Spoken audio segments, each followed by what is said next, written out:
अब पांचवा सवाल, तो वह अनुपात ज्ञात कीजिए, यानी कि अनुपात यानी कि M1 M2 ज्ञात करने हैं हमें।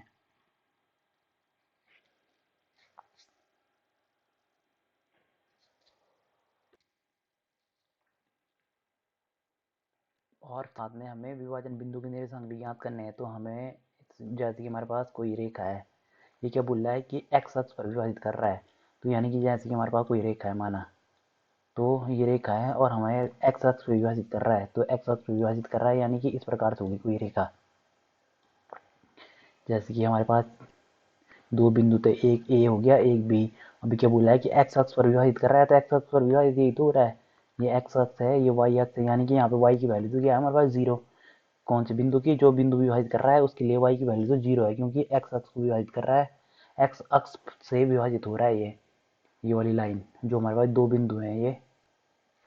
तो अब क्या बोल रहा है कि जो हमारे पास रेशियो बन रहा है इसे ज्ञात करो और साथ में इस बिंदु के निर्देशांक भी ज्ञात करो। तो यहाँ पे सबसे पहले तो अब क्या हो जाएगा हमारे पास, अब y इक्वल टू हो जाएगा 0, क्योंकि कारण क्या है इसका, क्योंकि x अक्ष से विभाजित होता है, क्योंकि रेखाखंड x अक्ष से विभाजित हो रहा है।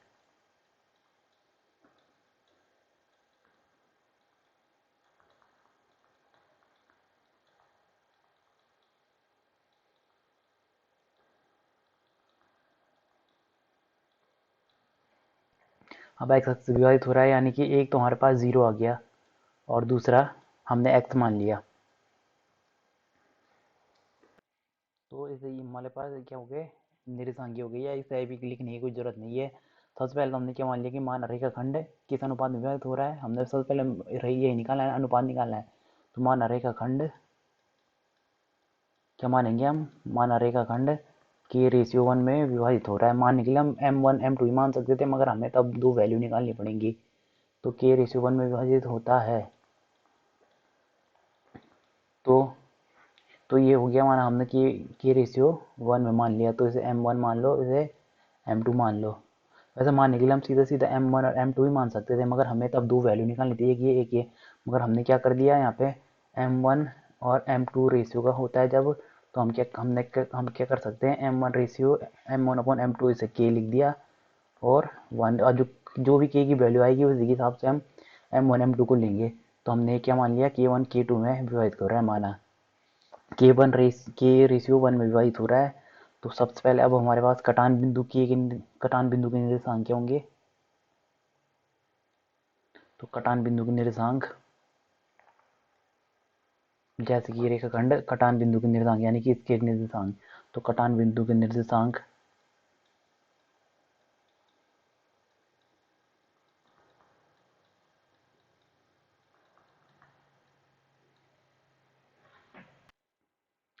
तो कटान बिंदु के निर्देशांक, इसके लिए हम क्या करेंगे, कौन सा फॉर्मूला लगाएंगे, एक्स, वही एक्स वाला M1 M2 इस प्रकार से जो होता है M1 X2 plus M2 X1 upon M1 plus M2। मगर यहाँ पे हमने अब क्या है हमारे पास के रेशियो 1, तो यहाँ पे हम के रख देंगे, M1 की जगह 1 M2 की जगह 1 लिख देंगे। तो हमारे पास अगर के रेशियो 1 में विभाजित करें तो हमारे पास निर्देशांक क्या हो जाएंगे, हमारे पास निर्देशांक हो जाएंगे के X2। तो X2 किसे मान लिया, जैसे ये रेखा खंड रहा होगा ए, ये बिंदु ए है और 1 5, और इसे मान लिया हमने, ये था हमारे पास 4 5। तो हम इसे x1 मान रहे हैं, इसे x2 मान रहे हैं। तो के x2, तो x2 क्या है हमारे पास -4 के हो जाएगा, ये सीधा सीधा लिख दो, प्लस क्या होता है x1 क्या है हमारे पास 1 अपॉन सीधा सीधा k प्लस 1, फिर y वाले रेशियो, तो ये वो y1 हो गया, ये y2 हो गया। तो क्या हो जाएगा हमारे पास M1 यानी कि k और y2, तो y2 यानी कि 5, तो यानी कि ये हो जाएगा 5k माइनस x2 क्या है हमारे पास माइनस x1, तो x1 क्या है हमारे पास -5। तो ये हो गया, मतलब ये आया ना, ये k x कि x2 plus x1 upon k plus one, अगर k रेशियो 1 में काटे तो अपॉन k प्लस 1 ये हो गया। तो कितना आ रहा है ये हमारे पास, ये आ गया। अब हमें क्या चाहिए यहाँ पे, k की वैल्यू चाहिए हमें। अब देखो हमारे पास ये निर्देशांक आ गया। अब हमें क्या पता है कि y इक्वल टू, तो हमारे पास क्या है 0, ये x रहा होगा और ये y रहा होगा। जो हमारे पास ये इसके निर्देशांक है x y, और y इक्वल टू तो क्या हमें पता है कि 0 है क्योंकि x अक्ष पर है ये बिंदु, तो y इक्वल टू 0। तो यानी कि हम इसकी यहाँ पे क्या रख सकते हैं, इसकी जगह 0 रख सकते हैं, 5k minus 5 upon k plus 1 equal to 0 रख सकते हैं। तो चूंकि y इक्वल टू क्या था हमारे पास 0 ये, तो इसलिए ये क्या हो जाएगा, इसलिए 5k माइनस 5 अपॉन के प्लस 1 इक्वल टू 0। तो क्या हो जाएगा ये 5k माइनस 5 इक्वल टू 0, तो k इक्वल टू कितना हो जाएगा 1। तो यानी कि हमारे पास k की वैल्यू क्या आ गई 1। तो अब निर्देशांक भी तो निकल जाएंगे। अब k इक्वल टू 1 आ गई, यानी कि किस रेशियो में विभाजित कर रहा है ये।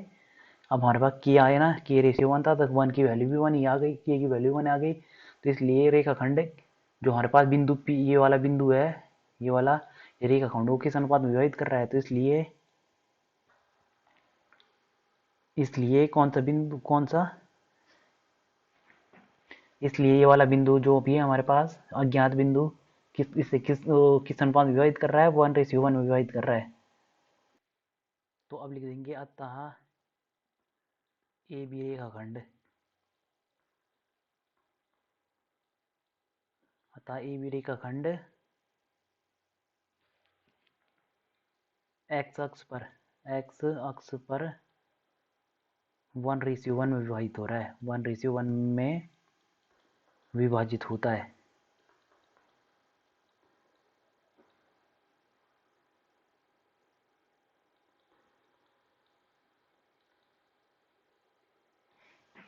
ये हो गया। अब हमें निर्देशांक निकालने हैं, तो निर्देशांक निकल जाएंगे, बहुत सिंपल है क्योंकि हमें k की वैल्यू मिल गई, तो निर्देशांक लिख दो इसके।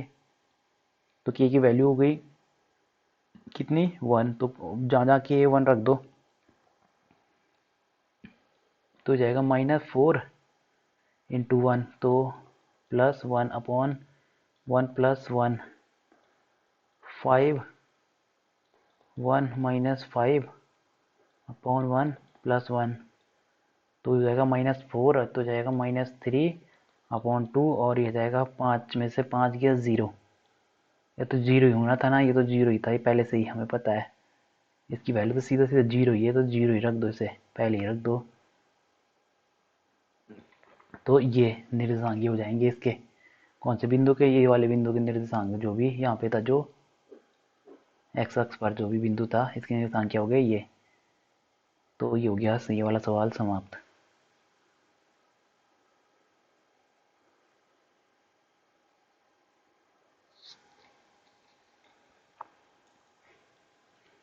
अब एक छठा सवाल, तो इसमें क्या बोल लगा है कि हमारे पास ये बिंदु है, ये किसको रिप्रेजेंट कर रहे हैं, समांतर चतुर्भुज को। ये समांतर चतुर्भुज के शीर्ष हैं, तो शीर्ष यानी कि जहाँ पे दोनों रेखाएं मिलेंगी, दो भुजाएं मिलेंगी, उन्हें शीर्ष बोलेंगे।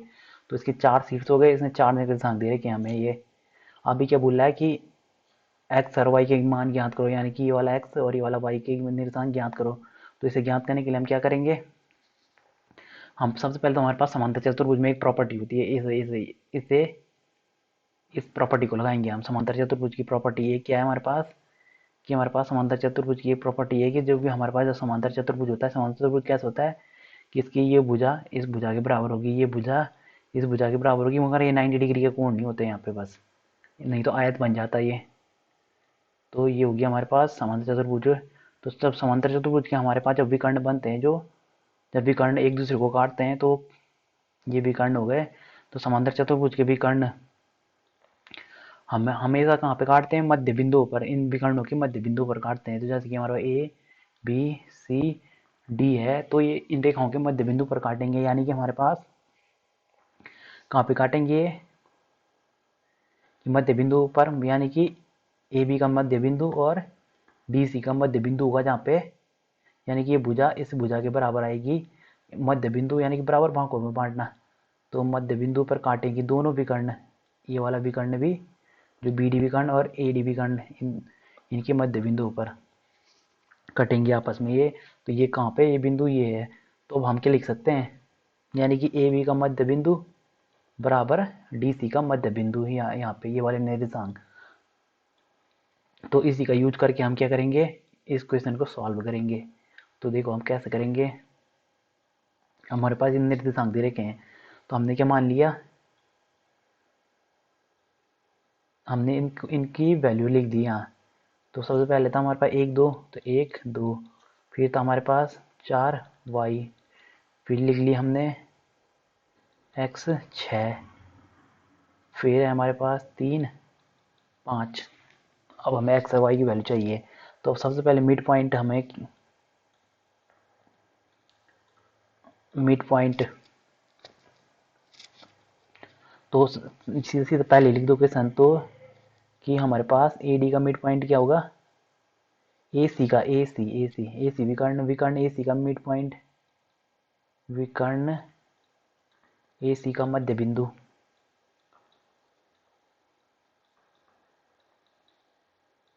विकर्ण ए सी का मध्य बिंदु बराबर होगा विकर्ण बी डी का मध्य बिंदु।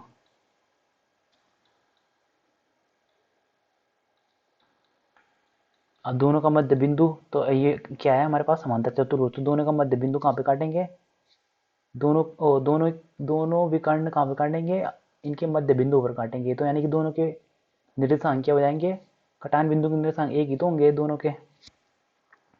तो ये हमारे पास क्या हो जाएगा कि मध्य बिंदु विकर्ण ए सी का मध्य बिंदु बराबर विकर्ण बी डी का मध्य बिंदु। इसका कारण क्या लिखेंगे, कारण क्या है हमारे पास कि समांतर, इसमें लिख देंगे समांतर चतुर्भुज के, जो हमारे पास समांतर चतुर्भुज होता है, समांतर चतुर्भुज के दोनों विकर्ण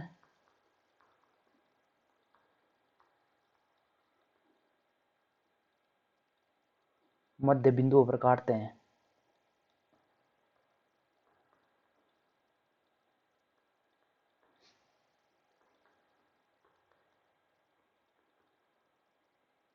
तो ये हो गया मध्य बिंदु पर काटते हैं, इसका कारण ये है। तो हमारे पास समांतर चतुर्भुज का मध्य बिंदु, तो मध्य बिंदु यानी कि इसका ये मतलब बराबर रेशियो में काट रहा है, 1:1 में। तो हमने क्या देखा था कि जब भी हमारे पास मध्य बिंदु पे काटेगा तो हम तब क्या करते हैं, निर्देशांक निकालने के लिए क्या करेंगे, इस बिंदु का सीधा सीधा क्या करते हैं, x plus y upon two, x1 y1 upon two, सीधा सीधा हम क्या लिखते हैं, सीधा सीधा ऐसे लिख देते हैं इसे, यानी कि m1 x2 plus m2 x2, इस प्रकार से लिखने की जरूरत नहीं है क्योंकि ये तो 1 1 है दोनों दोनों। तो सीधा सीधा हम क्या करेंगे,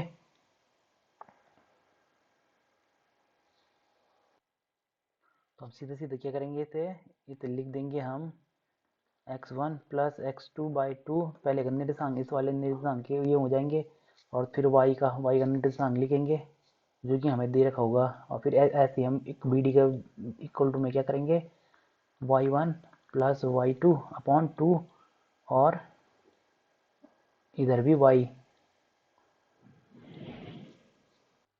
अब देखो ए बी के मध्य बिंदु के निर्देशांक क्या होंगे, यानी कि ए सी का है ये ए सी, तो ए सी के मध्य बिंदु के निर्देशांक, तो यहाँ पे क्या है, ए सी के मध्य बिंदु के निर्देशांक, ये तो लिखना भूल गए हम, निर्देशांक ए सी के मध्य बिंदु के निर्देशांक बराबर होंगे बी सी के मध्य बिंदु के निर्देशांक। तो ये हो गया हमारे पास, तो ए सी के मध्य बिंदु के निर्देशांक मध्य बिंदु, यानी कि अब हमारे पास क्या हो जाएगा, ये हो जाएगा हमारे पास एक्स, यानी कि x1 प्लस x2, तो क्या हो जाएगा ये, तो ये मान लिया हमने x1 y1, इसे मान लिया x2 y2, तो ये हो जाएगा x1, तो क्या हो गया x1 1, और ये हो जाएगा x2 अपॉन टू, क्योंकि मध्य बिंदु है यानी कि बराबर भागों में विभाजित कर रहा है 1:1 में, तो ये वाला फॉर्मूला लग गया, अपॉन y1 प्लस y2, तो y1 क्या है हमारे पास 2, और y2 क्या है 6 अपॉन 2, बराबर बी डी के मध्य बिंदु के निर्देशांक, तो बी डी भुजा कौन सी है, ये वाली हो गई बी डी भुजा। तो बी डी भुजा की इससे क्या मान लिया हमने, x1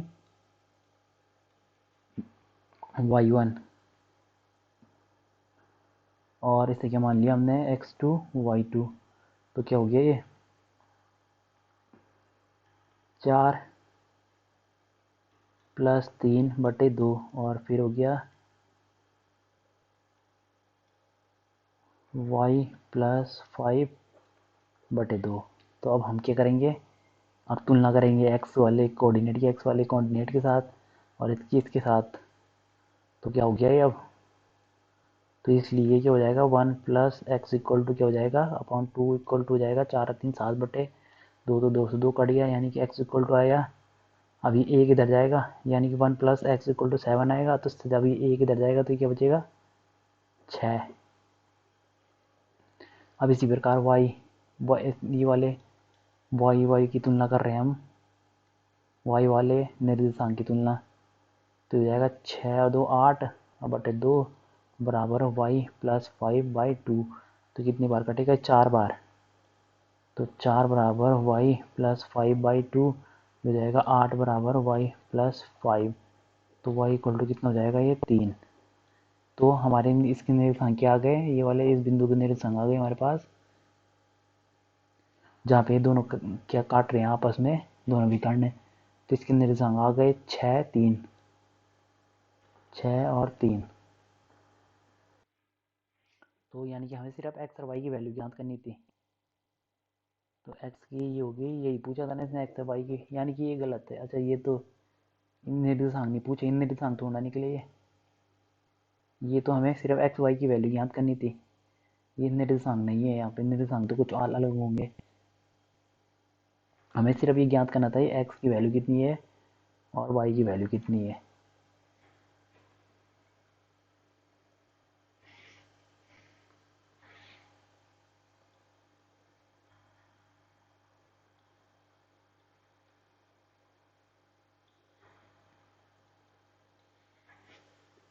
अभी क्या बोला, बिंदु ए के निर्देशांक ज्ञात करो जहाँ ए भी एक वृत्त का व्यास है। तो ए भी एक वृत्त का व्यास है, यानी कि ये वृत्त है हमारे पास ए, और ये है हमारे पास बी। ए बी वृत्त का व्यास, तो व्यास क्या होता है, ये होता है हमारे पास व्यास, वृत्त का व्यास है। और एक निर्देशांक ज्ञात करो, यानी कि ये बोल रहा है इसके निर्देशांक ज्ञात करो, यहाँ पे जो भी है निर्देशांक, और बी के निर्देशांक दे रखे हैं, जिसका केंद्र के निर्देशांक दे रखे हैं। अब की बार उसने 2 3, 2 माइनस और 2 और 1 -3, और बी के निर्देशांक दे रखे इसने 1 4। अब बोल रहा है कि क्या ये एक निर्देशांक ज्ञात करो। तुम्हारा एक निर्देशांक हमने क्या मान लिया एक्स वाई। अब देखो हमारे पास जब भी कोई रेखाखंड होता है, अब उसका मध्य बिंदु के निर्देशांक निकालने होंगे अगर, तो ये है ना मध्य बिंदु के निर्देशांक। तो मध्य बिंदु के निर्देशांक कैसे निकालते हैं हम, ये अगर यहाँ पे एक्स वाई माना ये निर्देशांक निकालने मध्य बिंदु के, तो हम क्या करते थे, अगर ये बराबर भागों में काटे, यह व्यास है तो व्यास क्या होता है, ये भी आर रहा होगा, ये भी आर, यानी कि 1:1 में काट रहा है, यानी कि समान अनुपात में काट रहा है। तो इस कंडीशन में क्या करते हैं हम, x1 + x2/2, यानी कि इस इधर से जो यहाँ x1 इसके निर्देशांक क्या रहे होंगे x1 y1, और इसके x2 y2 रहे होंगे। तो हम क्या करते हैं, मध्य बिंदु के निर्देशांक निकालने के लिए x1 + x2 अगर समान अनुपात में काट रहा होगा, और फिर y1 + y2/2। तो इसी फॉर्मूले का यूज करेंगे हम। तो अब की बार क्या दे रखा है उसने हमें, अब क्या हमें मध्य बिंदु ही दे रखा है सीधा। तो अब क्या हमें क्या करना है, ये वाला ज्ञात करना है। तो यानी कि हमारे पास क्या हो जाएगा, तो ये हो जाएगा हमारे पास x1, इसे x1 मान लिया, इसे y1 मान लिया, इसे x2 मान लिया, इसे y2 मान लिया। तो ये हो जाएगा x1 यानी कि x + 1/2 बराबर, ये बराबर की हो फिर y के, ये तो हो गया x का, फिर y का निर्देशांक ये y1 यानी कि y + 4/2 इक्वल टू मध्य बिंदु क्या है 2 3। तो ये हो जाएगा x + 1। अब हम तुलना करेंगे x से x वाले की तुलना और y से y वाले कोऑर्डिनेट की तुलना।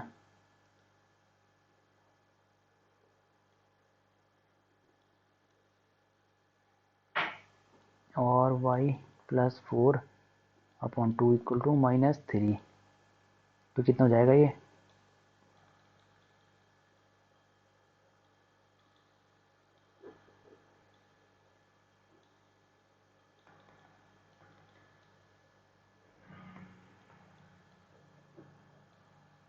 तो यानी कि हमारे पास अब एक निर्देशांक आ गए, तो इसलिए एक निर्देशांक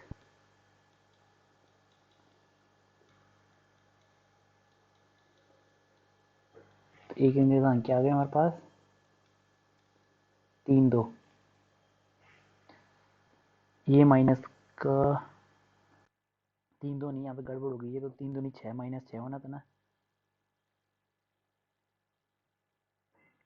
तो ये था -6 और इधर जाके ये होगा -10। ये 4 इधर जाएगा, माइनस का ही बनेगा 10। तो निर्देशांक क्या हो गया? ये हो गया हमारे पास निर्देशांक एक ही। यही हमें ज्ञात करना था।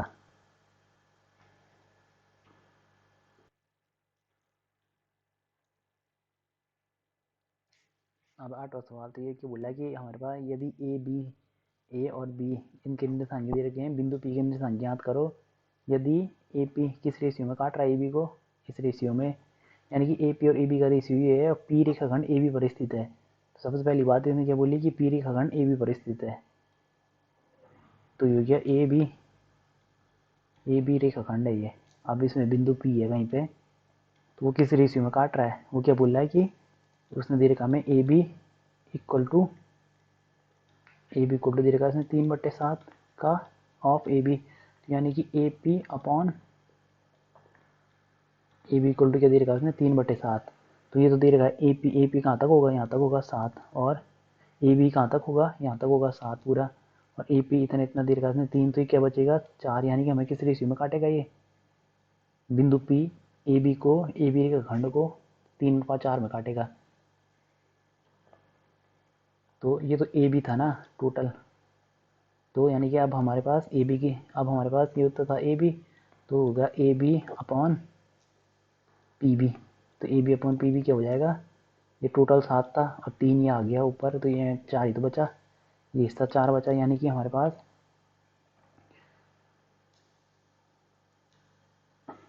तो ये हमारे पास क्या हो जाएगा? तो इसलिए तो ये क्या हो जाएगा कि हमारे पास पी बिंदु ए बी रेखा खंड को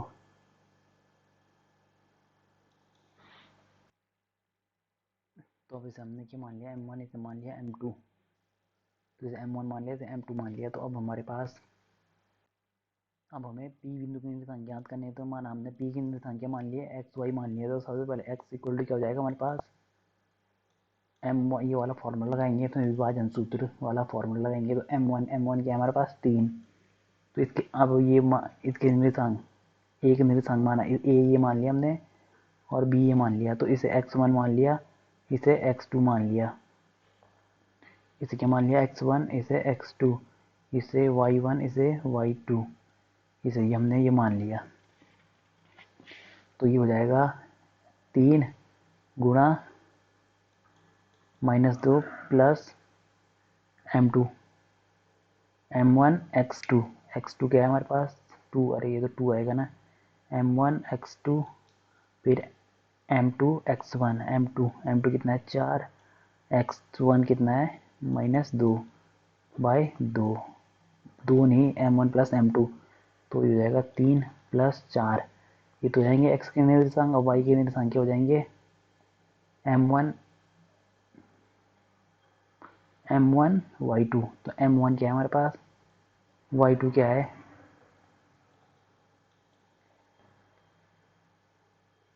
फिर है M2 y1, तो y1 क्या है अपॉन में क्या हो जाएगा M1 + M2, यानी कि 3 + 4। तो अब देखो क्या हो जाएंगे 3 दूनी 6 -8/7 -8/7। तो x इक्वल टू क्या आ गया -2/7 और y इक्वल टू आ गया 15/2। अरे यहाँ पे गड़बड़ हो गई है, ये होना चाहती हैं 12।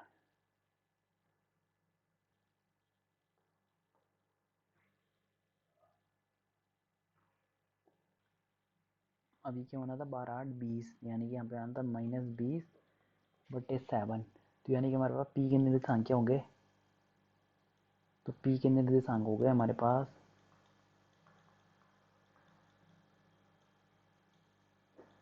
क्या आ गए, पी के निर्देशांक, ये पी के तो पहले एक्स वाला आता है